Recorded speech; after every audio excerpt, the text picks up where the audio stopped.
nulis budaya kan tadi ada bilang buka bata batin tuh.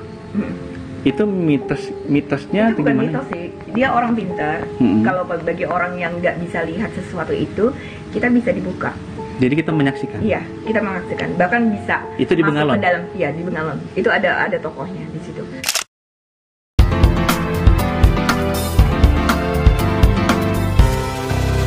Ya, mungkin dari channel kamu untuk khusus untuk Kutai Timur deh, kita ngajak bareng-bareng gitu, entah itu guru SD, SMP atau di mana. Kalau emang itu ada cerita tentang mitos, tentang cerita rakyat, lebih baik yuk kita gabung, kumpulin bareng-bareng. Kalau ibu sudah ada sekitar 7 ya, tentang patung yang di Gua Kombeng itu juga ada ceritanya, Gua Sekrat itu juga ada ceritanya tentang apa Kutai sendiri gitu. Dan itu untuk referensi guru-guru yang ada di Kutai Timur. Betul. Supaya nanti ngajarnya juga enak. Maksudnya buku itu sudah emang layak untuk jadi buku pegangan gitu loh. Untuk gambaran mungkin seperti cerita Malin Kundang gitu Bu ya. Seperti itu. Nah, terus ada Pesut Mahakam, Iya. kisah awalnya itu sebagai gambaran cerita-cerita seperti Kaltim, itu. ya Itu kan Kaltim. Itu Kaltim. Yang Kita Kutim. khususnya Kutim. Iya. Padahal itu kan banyak. Ada sungai Makanjing yang kalau nggak salah di Bengalon itu ada sungai hampir kayak itu. Kalau di Jogja itu apa yang di pantai selatan? Roro apa Kidul. namanya? Roro Kidul. Nah, itu. Itu Iya, ternyata Roro Kidul. di Bengalon itu juga ada seperti itu gitu. Cuma ibu nggak berani karena Gitu. harus membuka mata batin ke apa. Ada ibu pernah bertemu seperti itu waktu pas sebenarnya tesisnya ibu tuh pengen mengangkat itu mitos Bengalon kemarin itu. Jadi ada 7 cerita rakyat yang sudah ibu kumpulkan seperti itu. Cuma kata dosennya tuh yang ditanya adalah berapa tabunganmu? Kok gitu? Kok gitu? Iya. Ya karena untuk mengangkat cerita rakyat itu nggak mudah untuk mengambil data ya. Data. Terus kamu bisa bahasa Dayak enggak, bahasa Kutai enggak, itu bakalan berapa duit yang harus kamu habiskan untuk translate Begitu, itu gitu. menerjemahkan. Terus yang kemarin selesaikan S2-mu, apa yang kamu mudahin, habis itu bikin proposal ke dinas pariwisata atau dinas kebudayaan. Nanti aku akan dampingin kamu karena itu proyeknya udah nilainya ratusan juta. Iya. Apalagi ini berkenaan dengan wawasan literasi. Iya, wawasan literasi.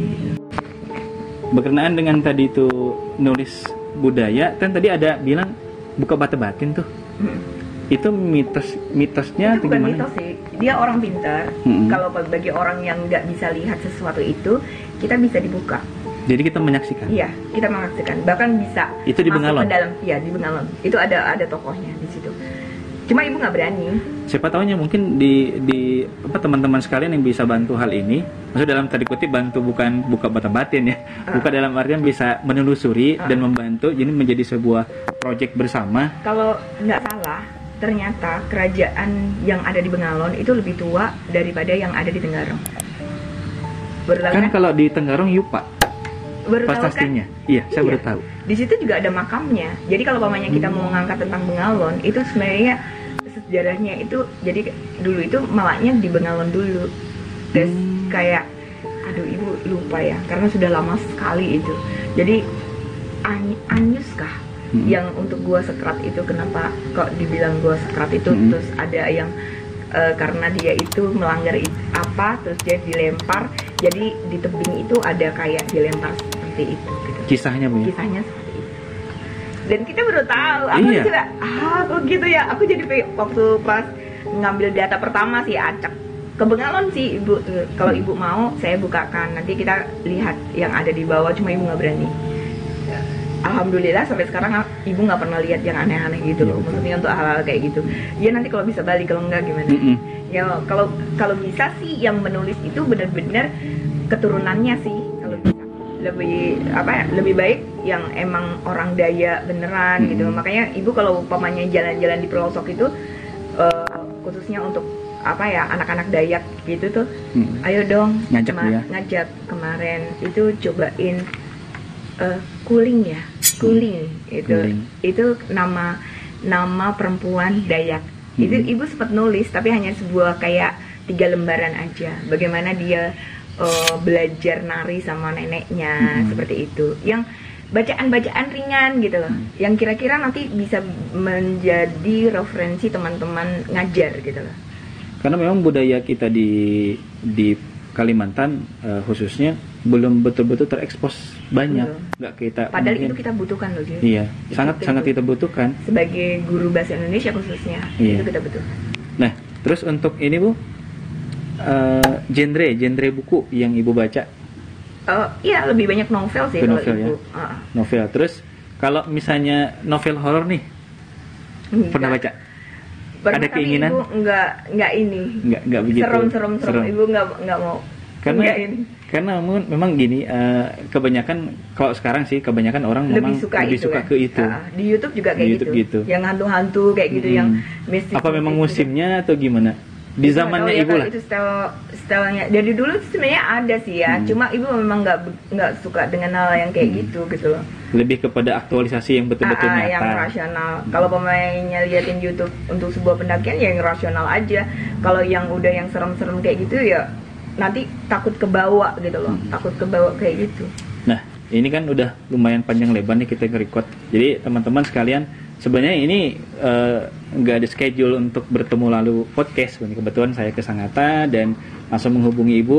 Itu pun ketemu di jalan berpapasan. Saya beranikan diri untuk menghubungi, dan alhamdulillah beliau mengajak langsung ke kediamannya di sini. Daripada ngobrol ini hanya ngobrol begitu saja tidak ada manfaat banyak, ya makanya kita record dan terus kita jadikan podcast. Itu sih sebenarnya Bu. Iya, semoga bermanfaat sih. Sebelum ditutup Bu, saya secara pribadi pengen dapat nasihat nih. Kira-kira yang berkenaan dengan literasi atau berkenaan dengan alam atau jalan-jalan Bu. Mungkin ada yang apa ya? Kalau Ibu sih manfaatkan waktumu dengan baik, sebaik mungkin, karena waktu itu nggak bisa dibeli, nggak bisa dibuat atau direncanakan, dan kita nggak tahu kapan kita akan terus ada kan. Ya maksudnya gunakan waktumu sebaik-baiknya, kalau bisa ya terus berkarya sih itu di dalam waktumu gitu. Dan ini juga terkait berkarya, nasihat yang disampaikan Ibu Novi itu juga tidak hanya untuk saya Bu, ya, tapi untuk teman-teman sekalian. Hidup hanya sekali, bukan hanya untuk menikmati, tapi bagaimana kita bisa bermanfaat dari sekarang dan untuk selamanya. Amin. Saya juga terima kasih karena telah dipersilahkan untuk berkunjung ke sini. Saya pertama lihat rumah ini bukan karena lihat langsung, tapi karena nonton YouTube-nya Firsa Bersari, dan alhamdulillah hari ini bisa berkunjung langsung ke sini. Dan saya mengenal Ibu dari 2013 dan kita hanya seyo aja. Iya, hanya seyo aja. Padahal punya apa ya? Mungkin hobi yang sama, kesenangan yang sama, kedekatan yang kurang. Makanya yang kurang. Seharusnya memang gini teman-teman, sebagai penutup lah ini poin-poin pentingnya Bu ya. Kalau mengenal orang, hanya mengenal bahwa covernya doang. Kalau cover mungkin secara umum. Jangan mengenal orang karena beda usia. Oh gitu.